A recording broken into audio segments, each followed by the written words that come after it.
नमस्कार प्रेक्षकांनो, घरोघरी मातीच्या चुली या मालिकेच्या येणाऱ्या भागामध्ये जबरदस्त असा ट्विस्ट येणार आहे. तर प्रेक्षकांनो, आपण बघितलं इथे काही करून ऐश्वर्याला ऋषिकेश बरोबर लग्न करायचं आहे आणि जानकीचं आयुष्य उद्ध्वस्त करायचं आहे. म्हणजे एका बाजूला लताबाईंना मारून तिने आता आई आणि मुलीला तर वेगळं केलंय असं ऐश्वर्याला वाटतंय. कारण ऐश्वर्याने तिच्या गुंड लोकांना इथे लताला मारायला सांगितलेलं असतं. पण तिथे मास्कमॅन आल्यामुळे लताबाईचा जीव हा वाचलेला असतो. पण ऐश्वर्याला असंच माहिती आहे की लताबाई ह्या जगामध्ये नाही आहे. त्यामुळे आता एका बाजूला तिने जानकीला तिच्या आईपासून वेगळं केले आणि दुसरी गोष्ट म्हणजे जो जानकीचा अभिमान आहे ते म्हणजे तिचं रणदिवे कुटुंब आणि तिचा नवरा, जो लाखात एक आहे आणि तो ऋषिकेश आता ऐश्वर्याला हवा आहे. ऐश्वर्याला ऋषिकेश बरोबर लग्न करून आता जानकीचा खूप मोठा सपोर्ट हा तिच्याकडून काढून घ्यायचा आहे आणि जानकीचं आयुष्य उद्ध्वस्त करत तिला रस्त्यावरती आणायचं आहे. त्यामुळे ऐश्वर्याने इथे खूप मोठं षडयंत्र रचलेलं असतं. जानकीला इथे पेचामध्ये अडकवलेलं असतं. तुला तुझी आई हवी आहे? जर तुझी आई तुला हवी असेल तर तुझ्या नवऱ्याबरोबर माझं लग्न लावून दे, अशी खूप मोठी टोकाची अट इथे आता ऐश्वर्याने जानकीसमोर ठेवलेली असते. आणि त्यामुळे प्रेक्षकांनो, जानकीचा नाईलाज होतो. मग नाटक म्हणून का होईना, पण जानकीने आता ऋषिकेशचं लग्न ऐश्वर्याबरोबर करण्याचा निर्णय घेतलेला असतो. म्हणजे अर्थात त्याच्यामध्ये ऋषिकेशची संमती असते, पण शेवटीला मनाच्या विरुद्ध घेतलेला निर्णय, पण तरीसुद्धा मनावरती दगड ठेवून घेतलेला निर्णय. कारण इथे प्रश्न तिच्या सौभाग्याचा असतो, प्रश्न तिच्या नवऱ्याचा असतो. त्यामुळे कुठेतरी आता इथे जानकी म्हणत असते की जर त्या ऐश्वर्याने ऋषिकेश तुम्हाला माझ्यापासून वेगळं केलं तर मी काय करू? मी काही करू शकत नाही. हे नाटक आपण आत्ताच्या आता इथे थांबूया. पण ऋषिकेश म्हणतो नाटकाला सुरुवात आपण केले, शेवटही आपण करायचाच. आणि इथे प्रेक्षकांनो, ऐश्वर्याने ठरवलेलं आहे की काहीही झालं तरीसुद्धा जानकीचा नवरा याच्याबरोबर मी लग्न करणारच. तिचा नवरा आता माझा नवरा होणार म्हणून ती खूपच जास्त आनंदात असते. पण प्रेक्षकांनो, नियतीला हे मंजूर नसतं. नियतीच्या मनामध्ये काहीसं वेगळंच असतं आणि म्हणूनच योग्य वेळेवरती येणाऱ्या भागामध्ये प्रेक्षकांनो, इथे माया लताला घेऊन आता त्या घरामधून पळून बाहेर पडते. माया लताला तिथून सुखरूपरित्या बाहेर काढते आणि इथे ऐन लग्नाच्या दिवशी ज्या वेळेला इथे ऐश्वर्याचं आणि ऋषिकेशचं लग्न असतं, त्यावेळेला लग्न मंडपामध्ये ऐन लग्नाच्या दिवशी इथे आता माया लताला घेऊन येते आणि तिथे मायलेकींची भेट घडवून देते.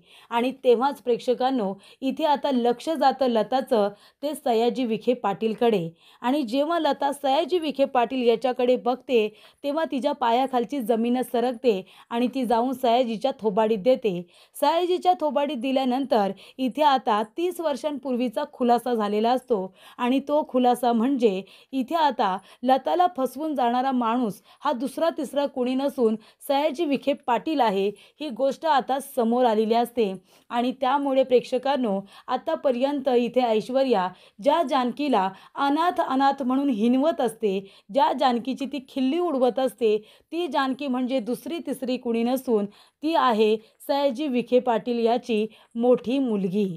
त्यामुळे प्रेक्षकांनो, लताबाईंना फसून जाणारा व्यक्ती हा दुसरा तिसरा कुणी नसून सयाजी विखे पाटील आहे आणि ती जानकी ही सयाजी आणि लताची मुलगी आहे. आणि त्याच्यामुळेच प्रेक्षकांनो, इथे आता ऐश्वर्या पुन्हा एकदा तोंडावरती पडलेली असते. ज्या जानकीचा ती संसार उद्ध्वस्त करत असते, ती दुसरी तिसरी कुणी नसून ऐश्वर्याची जानकी ही सावत्र बहीण आहे. ऐश्वर्या आणि जानकी ह्या दोघीजणी बहिणी बहिणी आहेत, हे सत्य आता लतामुळे समोर आलेलं असतं. तर प्रेक्षकांनो, इथे आता खूप मोठ्या सत्याचा उलगडा झालेला असतो. 30 वर्षांपूर्वीचा खुलासा इथे आता एका मिनिटामध्ये झालेला असतो. म्हणूनच प्रेक्षकांनो, येणाऱ्या भागामध्ये कशा पद्धतीने जानकी आणि ऐश्वर्या या दोघीजणी बहिणी आहेत हे समोर येतं, कशा पद्धतीने इथे लता हे सत्य सगळ्यांना सांगते, आपण आता सविस्तरपणे बघूया. तर प्रेक्षकांनो, आपण बघितलं इथे आता त्या मास्कमॅनच्या मागे धावत असताना ऋषिकेशचा अपघात होतो आणि त्याला मार लागतो. तेव्हा जानकी त्याला औषध पाणी करत असते, पण ऐश्वर्या म्हणते की तू आता ऋषिकेशला डिवोर्स दिलायस, त्याच्यामुळे तू त्याची बायको नाही आहेस. माझा अधिकार जास्त आहे, कारण मी त्यांची होणारी लग्नाची बायको आहे. तेव्हा तू आता लांब व्हायचं. आणि इथे मलम वगैरे लावण्यासाठी आता ऐश्वर्या ऋषिकेशच्या रूममध्ये जाते. त्यानंतर प्रेक्षकांनो, इथे आता सगळेजण ऐश्वर्यावरती लक्ष ठेवून असतात की नक्की तो मास्कमॅन आहे कोण आणि तो मास्कमॅन ऐश्वर्याचा कोण आहे हे आता शोधून काढण्याचा प्रयत्न होत असतो. पण प्रेक्षकांनो, एक गोष्ट आपल्या कुणाच्याही लक्षात आली नाही. ज्या वेळेला इथे आता ऐश्वर्याची आई कावेरी घरी आलेली असते आणि जानकीला म्हणत असते की माफीनाम्यावरती सही कर. जर कुठल्या एका रणदिवेने तरी सही केली तरीसुद्धा यांची शिक्षा माफ होईल, हे लवकरात लवकर जेलमधून बाहेर पडतील. तेव्हा जानकी सही करायला नकार देते, पण जेव्हा कावेरी ही गोष्ट ऐश्वर्याला सांगते तेव्हा ऐश्वर्या तो माफीनामा स्वतःकडे घेते आणि मग प्रेक्षकांनो, त्याच्यावरती इथे आता सही केलेली असते सारंगने हुबेहूब जशी जानकीची सही आहे तशी सही त्या माफीनाम्यावरती केलेली असते. आणि प्रेक्षकांनो, त्यावरूनच इथे सयाजी विखे पाटीलची शिक्षा पूर्णपणे माफ होते आणि तो आता जेलमधून बाहेर पडलेला असतो. आणि तो व्यक्ती आहे जो ऐश्वर्याची मदत करतोय. आणि प्रेक्षकांनो, इथे आता तिचे वडीलसुद्धा तिची मदत करत असतात आणि ही गोष्ट ऋषिकेशच्या लक्षात येते. ऋषिकेश म्हणत असतो, जेव्हा जानकी विचारते की ऋषिकेश तो माणूस होता तरी कोण, तेव्हा इथे ऋषिकेश म्हणत असतो की तो सयाजी विखे पाटील होता. मला त्याच्यावरतीच संशय आहे. मागच्या वेळेला माफीनाम्यावरती तुझी सही म्हणून त्याच्यावरती सारंगने सही केली होती आणि त्याला कदाचित माफ करण्यात आलं असेल आणि सयाजी विखे पाटील सुटला असेल आणि तो एकमेव व्यक्ती आहे जो आपल्या मुलीला या सगळ्या कारस्थानामध्ये मदत करत असेल. तेव्हा प्रेक्षकांनो, इथे आता ऐश्वर्यावरती सगळेजण नजर ठेवूनच असतात आणि ऐश्वर्या आपल्या वडिलांना सयाजी विखे पाटीलला भेटायला गेलेली असते. आता पोलीस स्टेशनच्या तिथेच ती आपल्या वडिलांना एका अशा ठिकाणी भेटत असते जिथे सयाजी विखे पाटील आहेत हे कुणालाही माहिती नसतं. पण शेवटीला इथे आता इन्स्पेक्टर पवार यांच्या मदतीने ऋषिकेश, जानकी, सौमित्र हे सगळेजण आता त्या ठिकाणी जातात जिथे ऐश्वर्या आपल्या वडिलांना भेटायला आलेली असते. तेव्हा इथे जानकी म्हणत असते, काय ऐश्वर्या, हे काय नवीन नाटक आहे गं तुझं? तुझे वडील सुटले कधी? तेव्हा इथे ऐश्वर्या म्हणते, जानकी तुला नाही माहिती का, माफीनाम्यावरती तूच तर सही केली होतीस ना? तेव्हा ऋषिकेश म्हणतो, जानकी ती सही तू केलेली नव्हतीस, तर ती सही सारंगने केली होती. तेव्हा प्रेक्षकांनो, ऐश्वर्या म्हणते की मी माझ्या डॅडाला भेटायला आली, कारण आता त्यांच्या मुलीचं लग्न आहे. दुसरं लग्न असलं म्हणून काय झालं, पण आता त्यांना जो जावई आवडतोय ना त्याच्याबरोबरच माझं लग्न ठरलं आहे. हो की नाही डॅडा, तुम्हाला ऋषिकेश पसंत आहेत ना जावई म्हणून? तेव्हा सयाजी विखे पाटील म्हणतात, हो बाळा, मला पसंत आहे. तुझी पसंती तीच माझी पसंती. त्याच्यामुळे आता लग्नाला तुम्हाला यायचं आहे. लग्न मंडपामध्ये मुलीचे वडील नको का कन्यादान करायला, बरोबर की नाही डॅडा? म्हणून मी इथे माझ्या डॅडाला भेटायला आले. आता तुम्हाला काय करायचं आहे ते तुम्ही करा, मला काही फरक पडत नाही, असं ऐश्वर्या म्हणते. तेव्हा प्रेक्षकांनो, जानकीला संशय येतो की हे सगळं काय आहे. म्हणजे सयाजी काका आत्तापर्यंत ऐश्वर्याला मदत करत होते असं तर काही नाही आहे ना?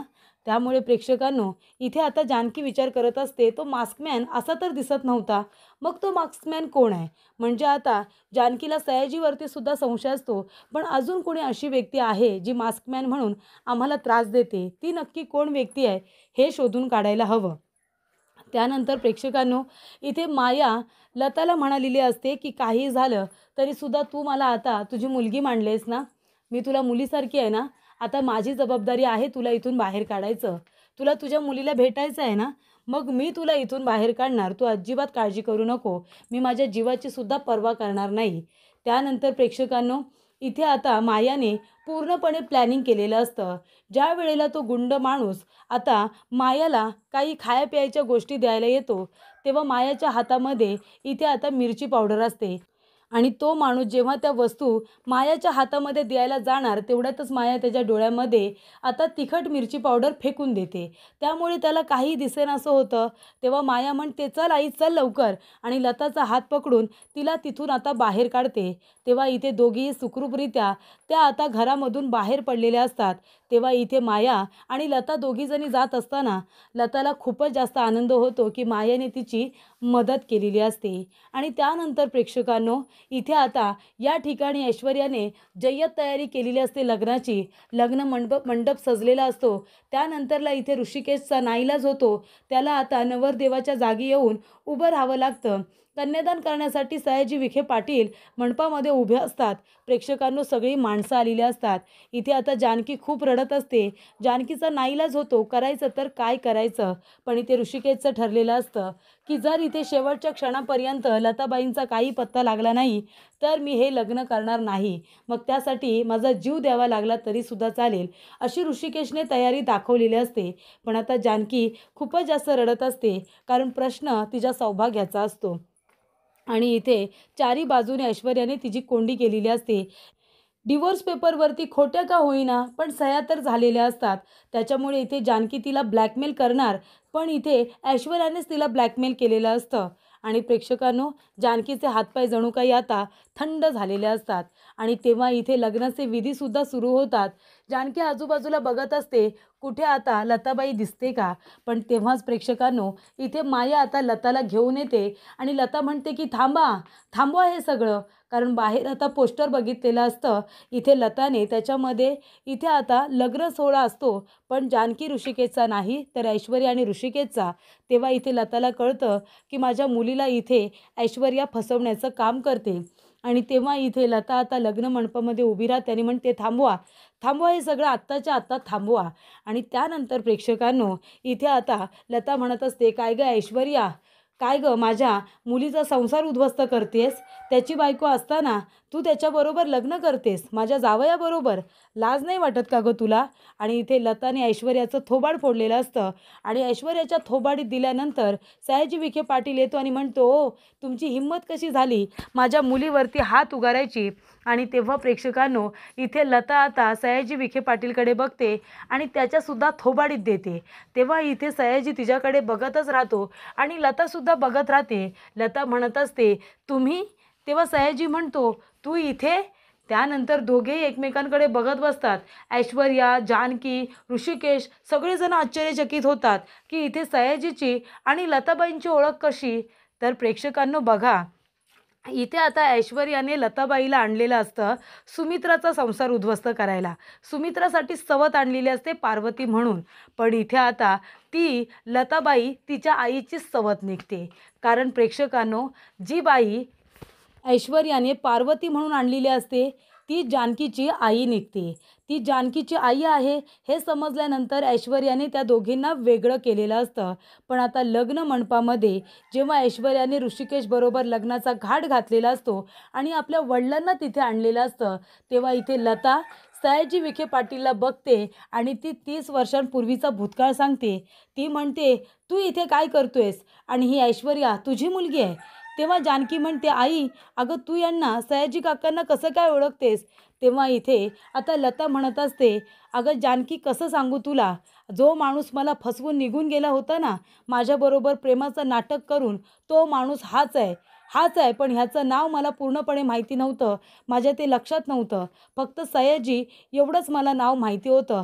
विखे पाटील त्याचा आडनाव वगैरे आहे, मी कधी विचारलंच नाही.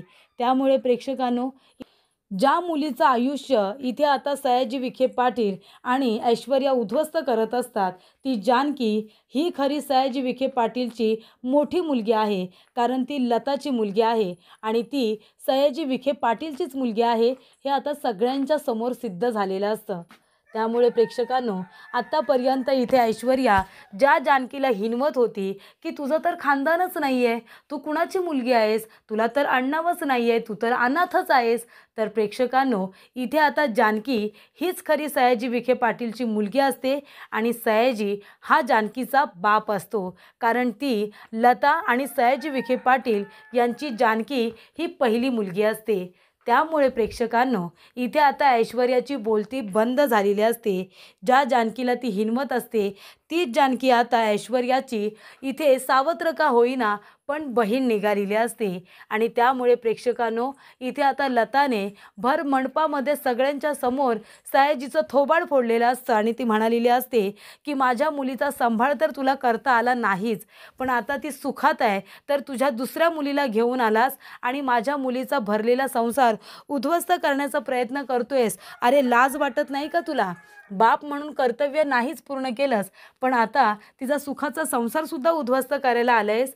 तर प्रेक्षकांनो, अशा रीतीने आता ऐश्वर्या आणि जानकी या दोघीजणी सावत्र बहिणी आहेत हे सगळ्यांना समजलेलं असतं. त्यामुळे इथे ऐश्वर्याचे सुद्धा हातपाय आता थंडच झालेले असतात. ज्या जानकीला आपण अनाथ म्हणत होतो, ती जानकी माझ्याच वडिलांची मुलगी आहे. तिचं आडनाव आता सयाजी विखे पाटील आहे हे तिला समजलेलं असतं. त्यामुळे प्रेक्षकांनो, खूप मोठं सत्य हे लताच्या येण्यामुळे सगळ्यांच्या समोर आलेलं असतं. त्यामुळे इथे आता बहीणच बहिणीचा संसार कसा काय उद्ध्वस्त करणार? इथे आता लतासुद्धा परत आलेली असते. म्हणजे ऋषिकेश लगेचच आपल्या हातामध्ये जो काही फुलांचा हार असतो बाजूला फेकून देतो. सगळ्या गोष्टी समोर येतात. डिवोर्स पेपरवरती सही केले, पण त्या खोट्या सह्या आहेत हे सुद्धा आता ऐश्वर्याला सांगण्यात आलेलं असतं. त्या आमच्या सह्या व्हॅलिड मानल्या जाणारच नाही, कारण त्या आमच्या खऱ्या सही नाहीच आहे, त्या खोट्या सह्या आहेत, असं इथे आता जानकी ऋषिकेशने सांगितलेलं असतं. त्यामुळे कितीही प्रयत्न केलाच ना ऐश्वर्या, तरीसुद्धा आमचा डिवोर्स होणार सुद्धा नाही, कारण आम्हाला हे लग्नच मान्य नाही आहे, असं ऋषिकेशने सगळ्यांच्या समोर सांगितलेलं असतं. आता इथे लतासुद्धा परत आलेली असते. त्याचबरोबर लता ही आल्यामुळे जानकी आणि ऐश्वर्या बहिणी आहेत, सयाजी विखे पाटील तिचा नवरा आहे, या सगळ्या गोष्टी समोर आलेल्या असतात.